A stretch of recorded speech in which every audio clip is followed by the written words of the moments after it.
सभी को नमस्ते।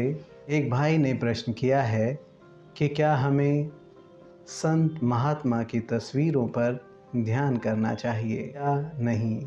आगे वे कहते हैं, यूँ तो हम अपने आसपास देखते हैं कि हर किसी के कोई न कोई गुरु हैं या किसी न किसी संत या महात्मा के साथ में लोगों का संपर्क है, और लोगों की यह जिज्ञासा होती है कि क्या उन्हें उस गुरु, संत या महात्मा के स्वरूप पर या उनकी तस्वीर पर ध्यान करना चाहिए।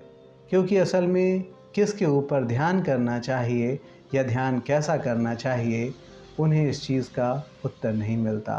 तो ऐसी दशा में क्या करना चाहिए? तो इसका उत्तर यह है कि सबसे पहले तो किसी भी संत, महात्मा या गुरु की तस्वीर को किसी को भी अपने पास रखने में कोई बुराई नहीं है, परंतु सभी को यह ख्याल रखना चाहिए कि हमें किसी संत, महात्मा या गुरु की तस्वीर या स्वरूप पर ध्यान नहीं करना चाहिए। यदि कोई ऐसा गुरु, संत या महात्मा है जो कि परम तत्व के साथ में एकाकार है, तब उस स्थिति में उसके स्वरूप पर ध्यान किया जा सकता है। लेकिन जनरली किसी भी संत, महात्मा या गुरु के स्वरूप पर या उसकी तस्वीर पर हमें ध्यान नहीं करना चाहिए।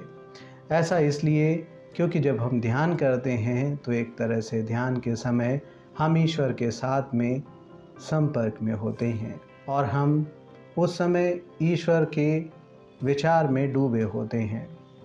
तो उस दशा में दो चीज़ों का विचार एक साथ नहीं होना चाहिए।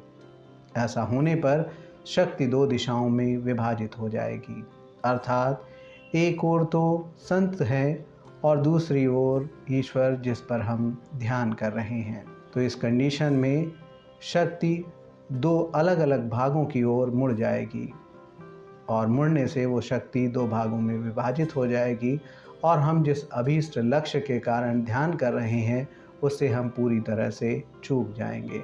तो कोशिश यही होनी चाहिए कि शक्ति एक दिशा की ओर प्रवाहित हो। असल में तो हमारा प्रयास यह होना चाहिए कि शक्ति हमेशा परम तत्व के चरणों की ओर ही प्रवाहित हो। आपका क्या ख्याल है? कृपया इस पर ध्यान करें, चिंतन करें, मनन करें और हमारे साथ अपने उत्तर को कमेंट बॉक्स में साझा करें कि क्या इसका कोई और भी संभावित उत्तर हो सकता है। आप सभी का धन्यवाद।